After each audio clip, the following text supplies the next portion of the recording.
Graça e paz.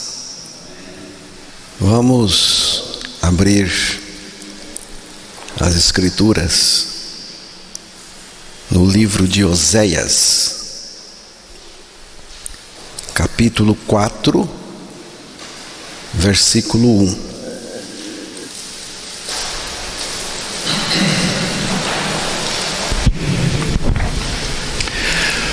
Ouvi a palavra do Senhor, vós, filhos de Israel, porque o Senhor tem uma contenda com os habitantes da terra, porque nela não há verdade, nem amor, nem conhecimento de Deus. Que Deus revele a sua palavra aos nossos corações. Porque o Senhor tem uma contenda com os habitantes da terra, porque na terra não há verdade, nem amor, nem conhecimento de Deus. O mundo já passou por grandes crises epidêmicas, econômicas, políticas e bélicas. Todas essas crises foram superadas, mas a maior de todas as crises do mundo é a falta de conhecimento de Deus. Essa crise permanece. O próprio Deus fez essa acusação, e é uma acusação seríssima. Penso que não se restringe a um povo apenas, mas a todos os povos da terra. A grande crise que o mundo enfrenta é a crise de ignorância de Deus, falta de conhecimento de Deus. Às vezes temos uma boa cultura religiosa, escolaridade, boa formação e até conhecemos as Escrituras sagradas, intelectualmente, a nível de mente. Mas a crise que estamos falando, comentando, não é desse tipo de conhecimento. É uma crise da falta do conhecimento íntimo, pessoal, relacional de Deus. Na primeira carta aos Coríntios, capítulo 15, versículo 34,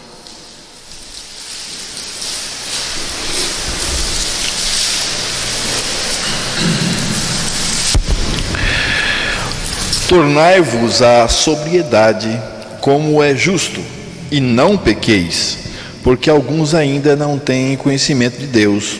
Isto digo para a vergonha vossa. Vergonha vossa. A falta de conhecimento relacional com Deus, não conhecimento religioso. Conhecimento relacional com Deus é o nosso maior vexame. Que vergonha! Então, para conhecermos o Senhor, conhecer em um relacionamento íntimo, relacional com Ele, primeiro é preciso ter uma experiência de morte com Cristo na cruz e também uma experiência de vida com Ele. Já estou crucificado com Cristo e vivo não mais eu, mas Cristo vive em mim. É esta experiência que eu estou falando. Experiência de crucificação com Cristo, de morte com Cristo, estou crucificado com Cristo. E Cristo agora vive em mim. Vive em mim a sua vida. É a partir desse Cristo vive em mim que começa a nossa comunhão com Ele, que começa esse conhecimento íntimo e relacional com Ele. É uma comunhão diferente daquela que Adão tinha quando foi criado, mesmo antes do pecado. Quando nós estudamos o capítulo 2 e 3 de Gênesis, notamos que o sentido de vida entre o homem e Deus no Éden era de comunhão. Todos os dias o Senhor Jeová, o Senhor Deus, o Senhor Deus, vinha ter comunhão com eles na viração da tarde, no período vespertino. Mas o diabo veio antes e apanhou-os fora da comunhão e derrubou-os no pecado. Mas nós notamos também que a intenção, o projeto de Deus em relação ao homem que Ele criou era atingir o estado de identificação com Deus, ou seja, possuir em si a vida eterna. A vida eterna é a vida de Deus. O projeto de Deus ao criar o homem era introduzir nele a sua vida, a vida de Cristo em nós. Então, a partir dessa identificação, não sou mais apenas um comungante com Deus, mas sim um participante de Deus.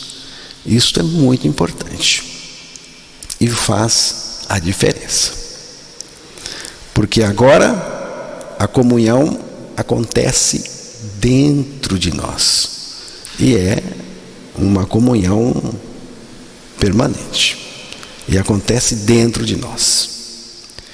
Dentre as árvores do jardim do Éden,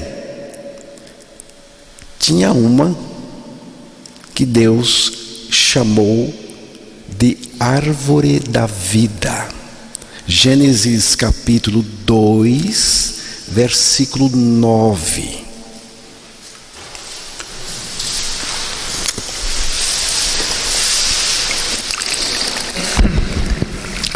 Do solo fez o Senhor Deus brotar toda sorte de árvores agradáveis à vista e boas para alimento, e também a árvore da vida no meio do jardim, e a árvore do conhecimento do bem e do mal. Eu vou ler aqui também, na versão que anotei. Então, o Senhor Deus fez brotar toda espécie de lindas árvores que produziam frutas boas como alimento no centro do jardim.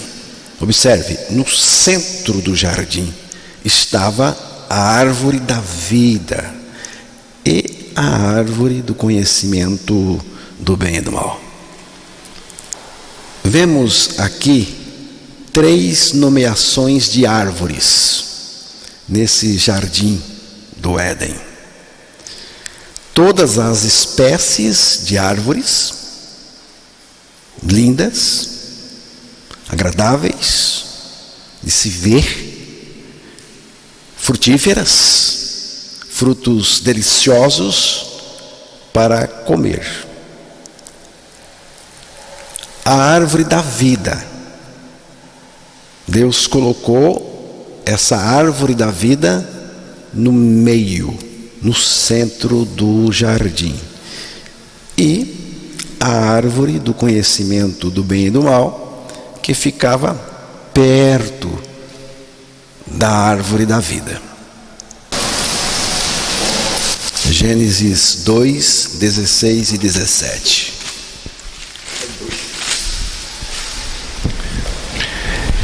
E o Senhor Deus lhe deu esta ordem: de toda árvore do jardim comerás livremente, mas da árvore do conhecimento do bem e do mal não comerás, porque no dia em que dela comeres, certamente morrerás. Preste atenção aqui no início do versículo 16, que aí Deus diz: de toda,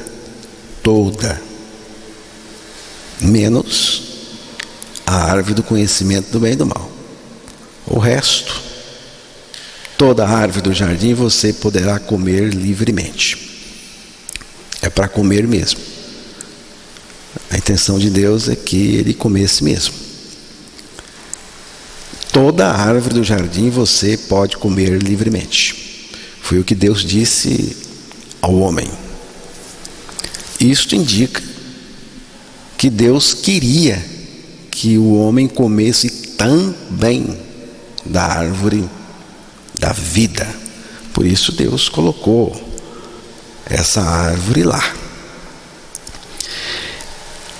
Árvore da vida. Que vida é esta? Gênesis 3, versículo 22 ao 24. Então disse o Senhor Deus: eis que o homem se tornou como um de nós, conhecedor do bem e do mal. Assim que não estenda a mão e tome também da árvore da vida, e coma e viva eternamente. O Senhor Deus, por isso, o lançou fora do jardim do Éden, a fim de lavrar a terra de que fora tomado. E expulso o homem, colocou querubins ao oriente do jardim do Éden, e o refulgir de uma espada que se revolvia, para guardar o caminho da árvore da vida. Vejam, esta vida é vida eterna. Deus está mostrando aí que esta árvore da vida era a árvore da vida eterna. Quem comesse dessa árvore viveria eternamente. Foi o que Deus disse. Vida eterna. Então, irmãos, esta árvore da vida eterna, é a grande distinção do jardim. Ela fala de Cristo. Ela está falando de Cristo, apontando para Cristo. Esta árvore é Cristo, porque na primeira carta de João, capítulo 5, versículo 20,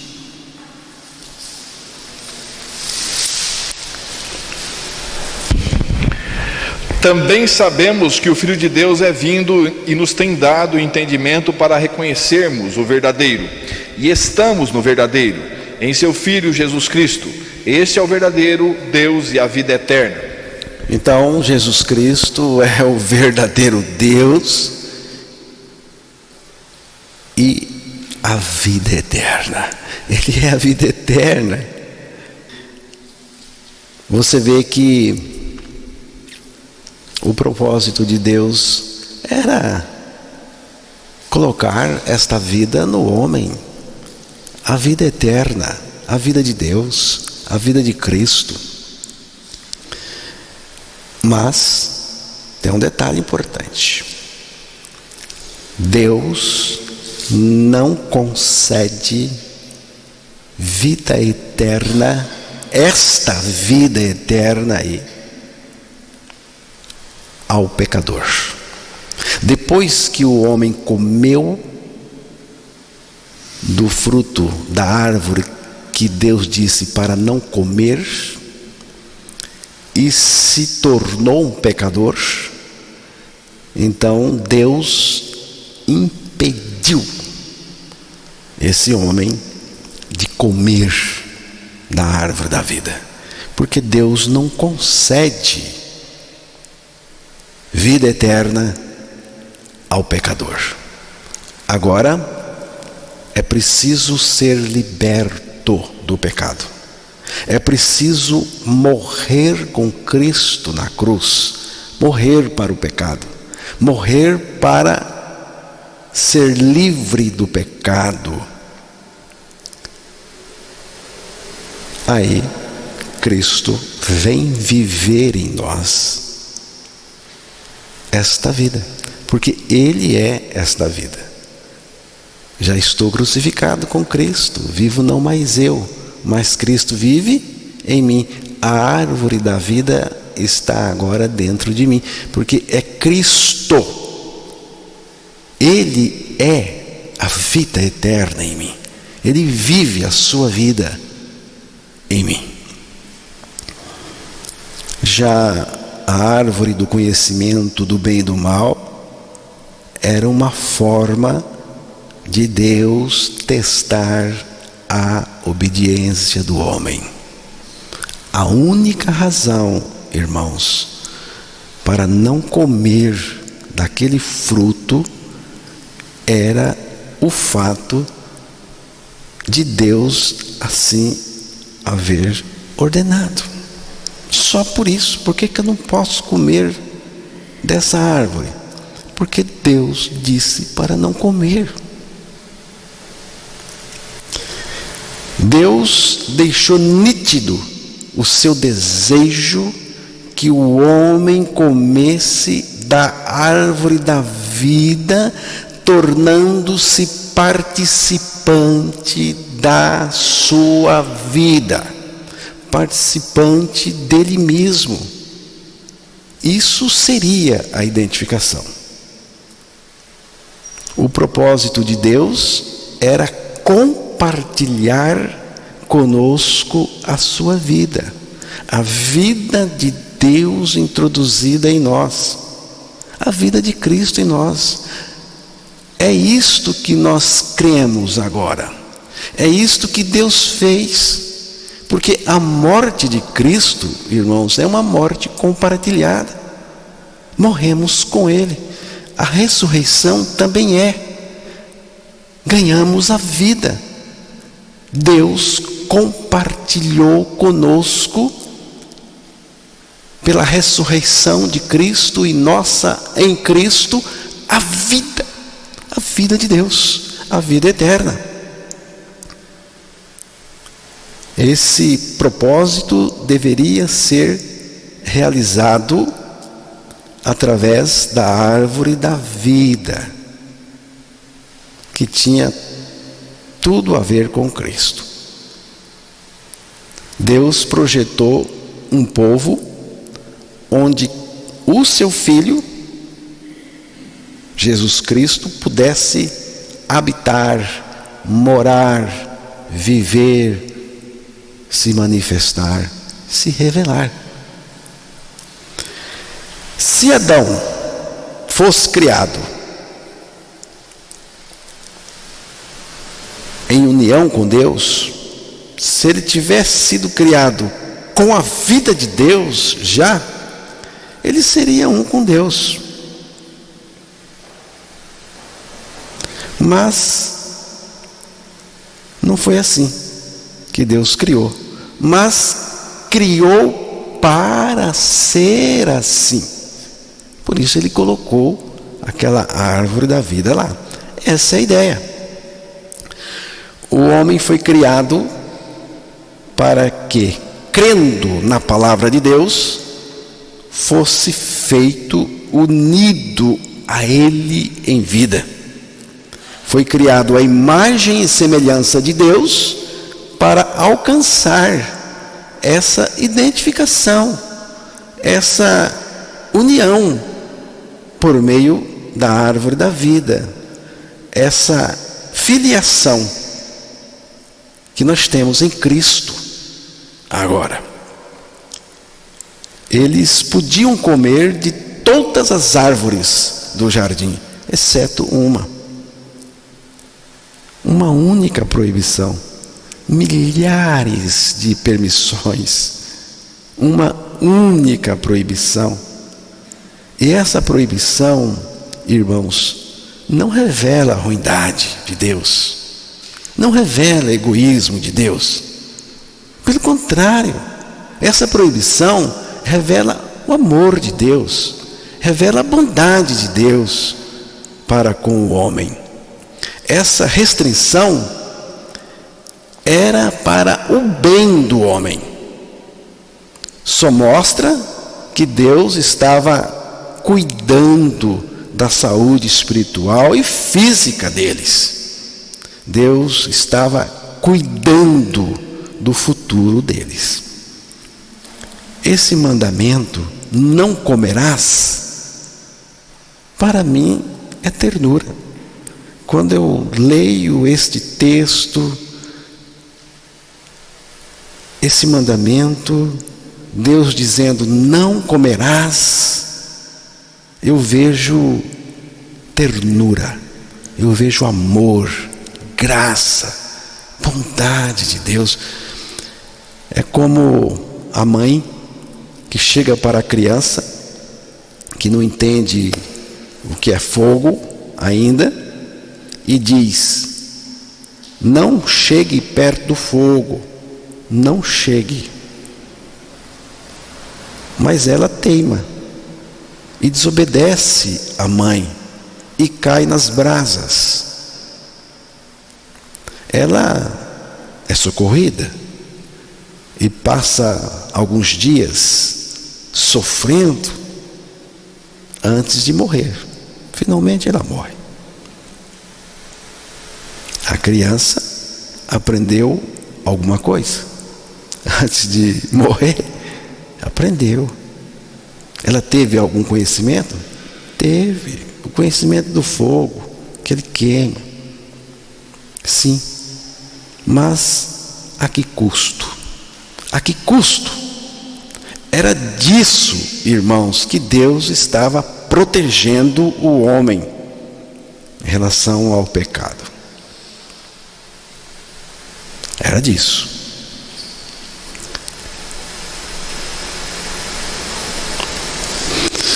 Interessante que aquele jardim que Deus criou, o jardim do Éden, só tinha vida, não tinha morte, só vida.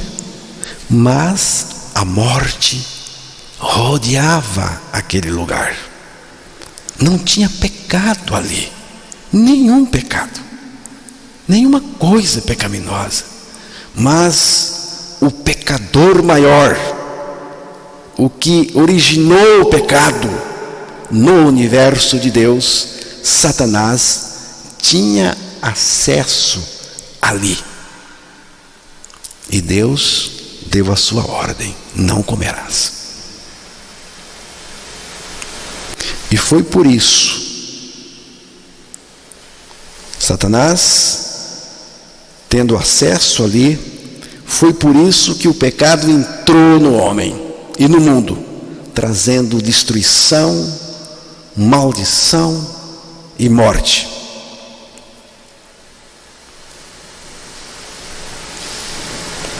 E o homem agora está impedido por Deus de comer daquela árvore, porque agora ele é rebelde, ele é pecador. E Deus, irmãos, mais uma vez demonstra a sua bondade, seu cuidado, seu amor, evitando, impedindo do homem comer.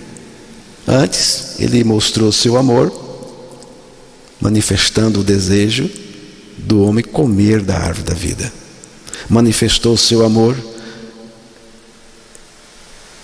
dizendo para não comer da árvore do conhecimento do bem e do mal, por causa da desobediência.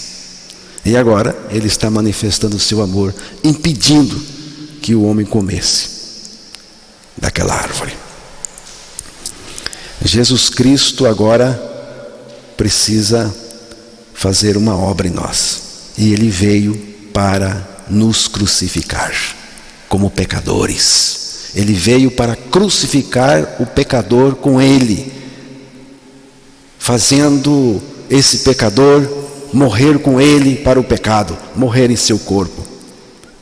Depois fomos ressuscitados juntamente com ele, e aí Deus nos concede a vida eterna,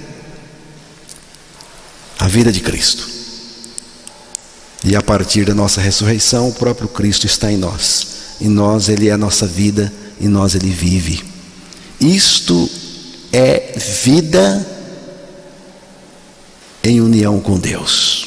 É estar unido a Deus, a sua pessoa. Cristo em vós. Pedro também diz que nós fomos identificados.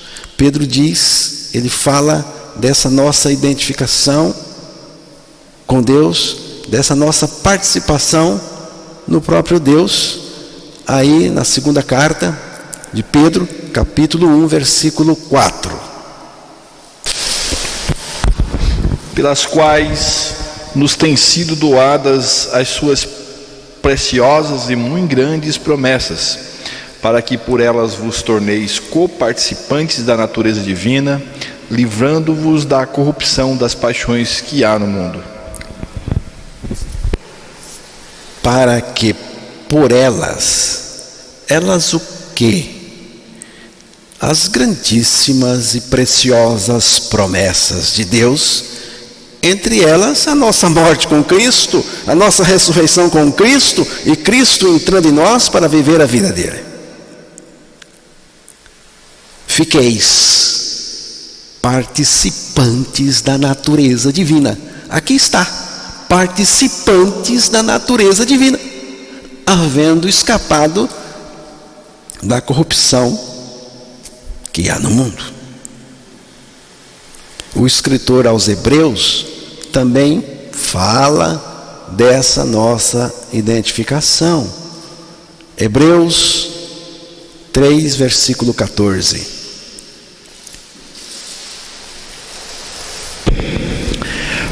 Porque nos temos tornado participantes de Cristo, se de fato guardarmos firmes até o fim a confiança que desde o princípio tivemos. Porque nos tornamos participantes de Cristo. Você crê? Você crê nisto? Nos tornamos participantes de Cristo. Você crê que você é um participante de Cristo? Porque aqui está dito. O meio de experimentar essa identificação é crer. Crendo na palavra de Deus que afirma a nossa morte e ressurreição com Cristo. Em Cristo nós vamos experimentar primeiro libertação real do pecado, vida, e o próprio Cristo em nós vivendo a sua vida. E você poderá desenvolver uma relação de intimidade, confiança, amor com Deus. Você poderá crescer na graça e no conhecimento de nosso Senhor Jesus Cristo. O propósito de Deus em nos alcançar com a sua graça regeneradora é para que o conheçamos num relacionamento íntimo, pessoal com Ele. Um conhecimento relacional. Não estou falando de exercício religioso. Não estou falando de religião. Eu estou falando de conhecer Deus, que se revela a nós através da sua palavra de modo íntimo e pessoal. Irmãos, nós precisamos conhecer o Deus da cruz, que é Cristo, que nos crucificou com Ele e ressuscitou para viver em nós em uma relação de intimidade. Mas não esqueça isso. Não esqueça o que eu vou dizer aqui. É imperativo morrer em Cristo para poder viver para Deus e Deus viver em você.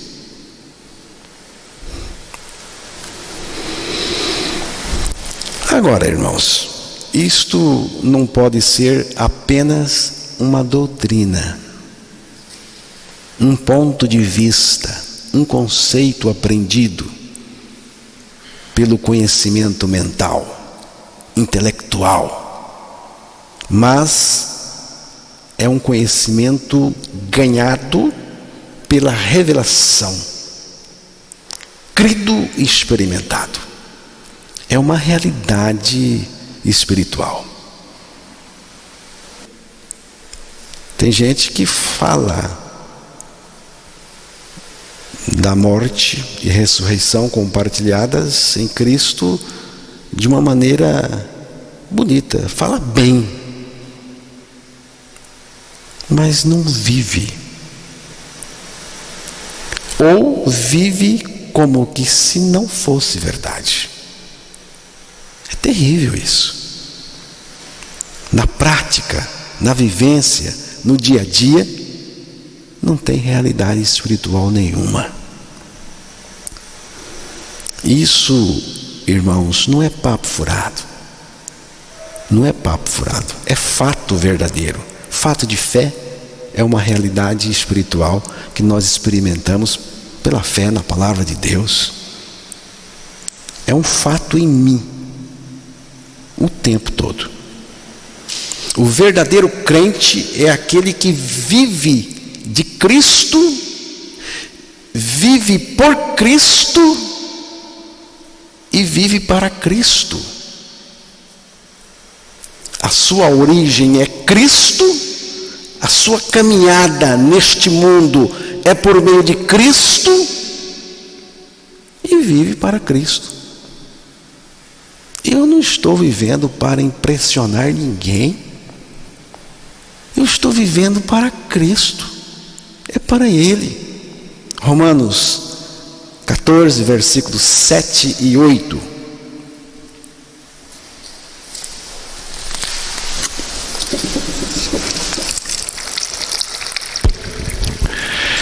Porque nenhum de nós vive para si mesmo, nem morre para si. Porque se vivemos, para o Senhor vivemos. Se morremos, para o Senhor morremos. Quer pois vivamos ou morramos, somos do Senhor. O regenerado, o salvo, ele não vive para si. Não é para si que ele vive, nem para si, nem por si, porque foi crucificado. Então não tem essa história, essa conversa de ficar de queixo duro, cara virada, bicudo, porque não fez o que eu queria. É sempre assim? Não fez o que eu queria? Não é assim não. Eu não estou vivendo para mim. Ninguém vive para si. Ninguém que morreu e ressuscitou com Cristo. Nem para morrer a gente morre para nós mesmos. A gente morre para Deus. Não estou preocupado com a minha morte física. Quando isso acontecer, aconteceu para Deus. Estou indo para Ele. Fui para Ele.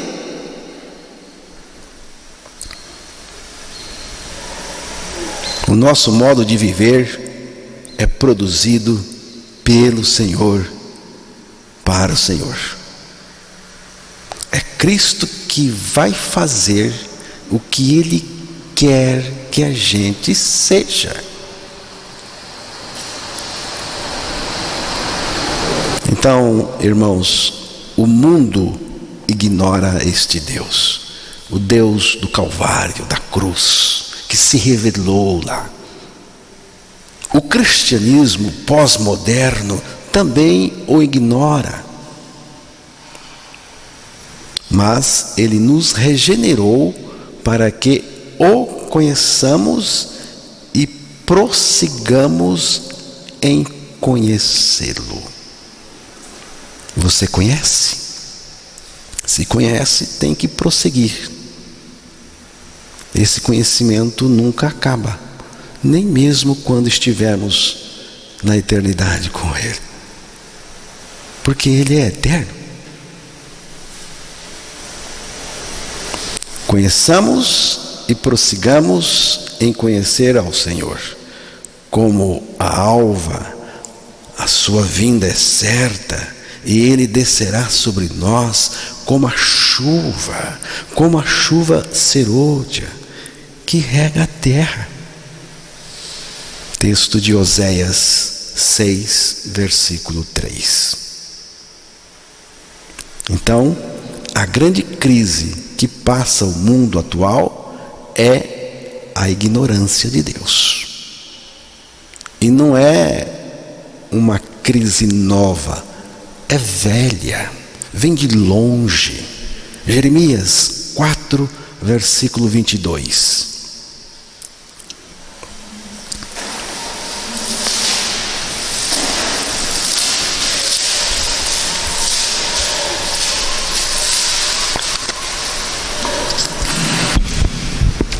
Deveras o meu povo está louco, já não me conhece. São filhos nécios e não inteligentes, são sábios para o mal e não sabem fazer o bem. O meu povo não me conhece. É o conhecimento relacional de Deus. O que você sabe? Eu sei muitas coisas. Ah, é? Você sabe muitas coisas? Você conhece Deus pessoalmente? Você conhece Deus do ponto de vista relacional, da intimidade? Você conhece? Você conhece o Deus da graça, que se revela a nós tão singularmente? Eu não estou falando de religião, mas de conhecer o Deus que se revela a nós através da palavra e se revela de uma maneira extraordinária, maravilhosa, singular.